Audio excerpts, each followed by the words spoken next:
Akala nyo ba tapos ng creamline? Akala nyo ba sapat na ang isang talo para matinag ang isang dinastiya? Dahil kagabi, ipinaalala ng Cool Smashers kung bakit sila ang sukatan sa PVL. Creamline versus Choco Mucho, puno ng drama, banggaan, injury scare at isang malinaw na mensahe, ang kampyon hindi basta-basta bumibigay. Magandang araw mga ka-Just! Kung hinahanap nyo ang isang laro na kumpleto sa bangis, emosyon at championship vibes, nakuha nyo lahat yan kagabi sa SM Mall of Asia Arena.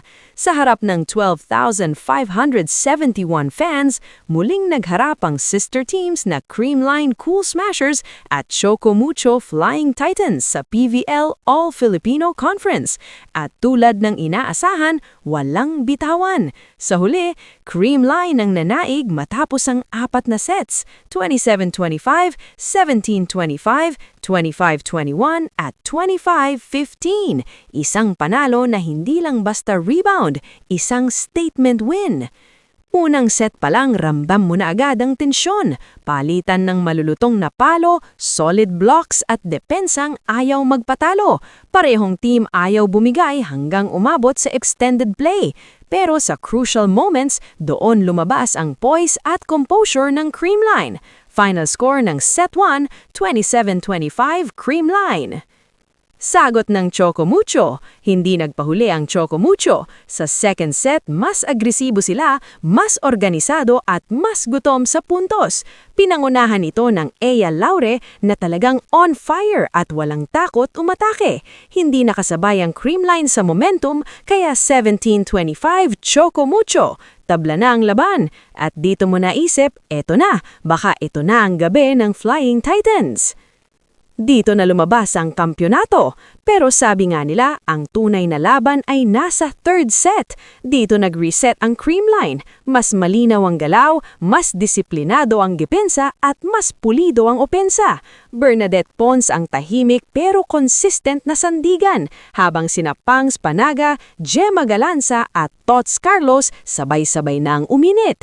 Resulta, 25-21 Creamline, isang set na nagpabago ng ihip ng hangin. Sa fourth set, pilit humahabol ang Choco Mucho. Mula 1-2 deficit, nakalapit sila sa 4-8 matapos ang isang malakas na palo ni Laure. Pero dito na pumasok ang isa sa pinaka-unfortunate moments ng gabi. Sa isang rally, nagbanggaan si Ea Laure at Tia Andaya habang hinahabol ang bola. Makikita mong nasaktan at napuruhan si Ea. At isang esenang hindi mo basta makakalimutan. Binuhat siya ng tang ang kanilang libero papunta sa bench. Tinignan sa dugout pero hindi na siya nakabalik. At doon, unti-unting nawalan ng sagot ang Choco Mucho. Creamline takes control. Sinubukan ni Cici Rondina na buhayin ang laban, pero laban sa isang highly charged Creamline, kulang na ang bala. Solid ang depensa, malinis ang transition at bawat punto ramdam mong palapit na ang katapusan. Hanggang sa isang malupit na palo ni Tots Carlos, tumama sa braso ni Rondina, game, set, match, Creamline. Pag-usapan natin ang mga bida ng gabi. Bernadette Pons ang isang all-around masterclass. 19 points, 18 excellent receptions, 13 digs. Isang legit triple-double performance. Ayon kay Pons, ang mindset namin mag-enjoy, sundin ang sistema ng coach at gawin ang napagpraktisan. Fire Pangs Panaga, from 2 points last game, naging 12 points ngayon. Balik scoring touch si Gemma Galanza, 11 points. Tots Carlos, 11 points, kasama ang game-clinching hit. At Gia de Guzman, hindi lang setter kundi leader. 8 points, 3 kill blocks, 20 excellent sets. Sa Choco Mucho side naman, kahit natalo, may positives pa rin. Blast Ea Laure, 19 points kahit hindi natapos ang laro. Cici Rondina, 15 points, nagawang pigilan ng Creamline sa dulo. Lorraine Pecañana, 10 points, kasama sina Atienza at Tolentino, pero kulang pa rin sa finishing. Ito talaga palaging problema ng Choco Mucho. Sunod-sunod na pagka-injured, pero may mga deep bench naman silang player na kayang gumawa ng puntos. Tignan na lang natin ano ang gagawin ni Coach Dante sa susunod na laban.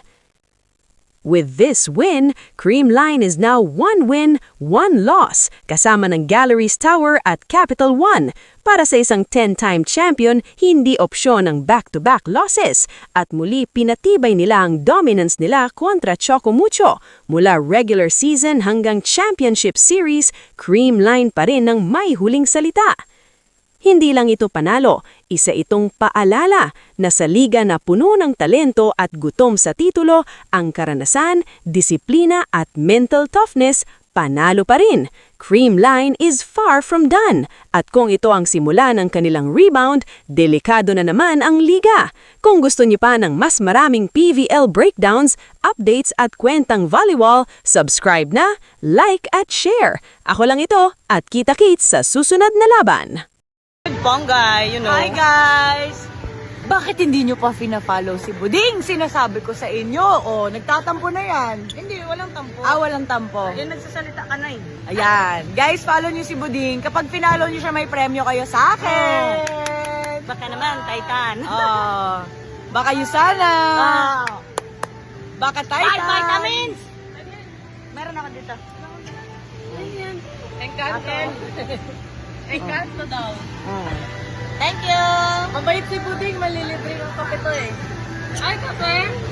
Napakabait naman. Tapos i-flood nyo na lang yung comments niya kung anong gusto nyo yung premyo. Thank you, Pongs! Bye guys! I-follow nyo na si Buding ha. Sinasabi ko sa inyo ha. Tapos paulit-ulit nyo panoorin yung mga video niya. Kasi nakakatawa naman siya. Lumalaki ng ulo ko. Paano kung ano yan?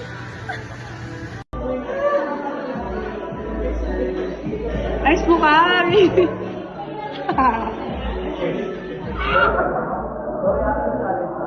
No reaction challenge.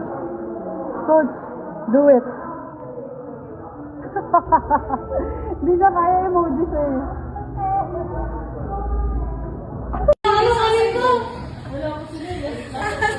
Nagbintangan din ako, hindi ko nga alam. Baka nasa taas ng aircon. Uy, lumakit ka ata eh. Oh, labas niyo na. Ilabas nila ang cellphone, ilalagay. Ang torotot mo, itinago sa baon. Inuto mo na naman si Ethan. May kalokohan ka na naman. Talaga naman si Buding. Pinagulas mo lang yata sa akin yung basagan eh. Pinatikim mo sa iba tapos sa amin hindi. Grabe talaga.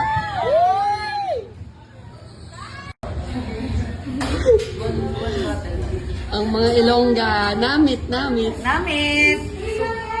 CEO.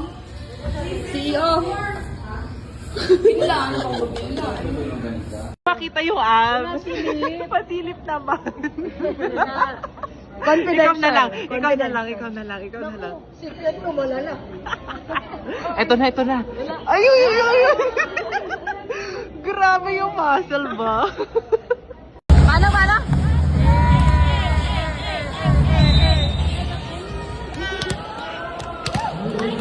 So, kamusta naman yung experience? Okay lang. May cut ako dyan ha. Madaming views yun. May cut ako dyan. Diba? Umalis ka dyan. Kuya, palisin mo na. Go. Paano pagpalayas? Ma'am? Pictorial pa sila, oh. Layas.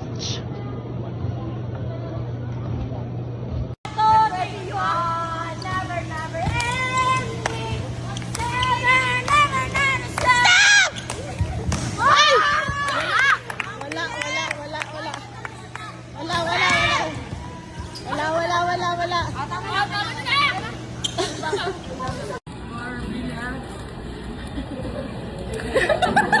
Idol! Bahay naman po kay Micah Ortiz. Sustara.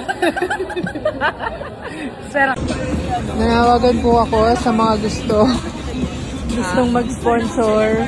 Patingin ako. Patingin. Wow. Beautiful. Knee pads ng Libero. Guys, bigyan nyo naman siya kasi puro band-aid na yung tuhod niya. Oo, ito din. Ito din. Oh my God. Tsaka elbow pads daw Yes, pala. please. Puro ano na to, sugat na to guys. I-reveal ko to kapag nasa farm ka na.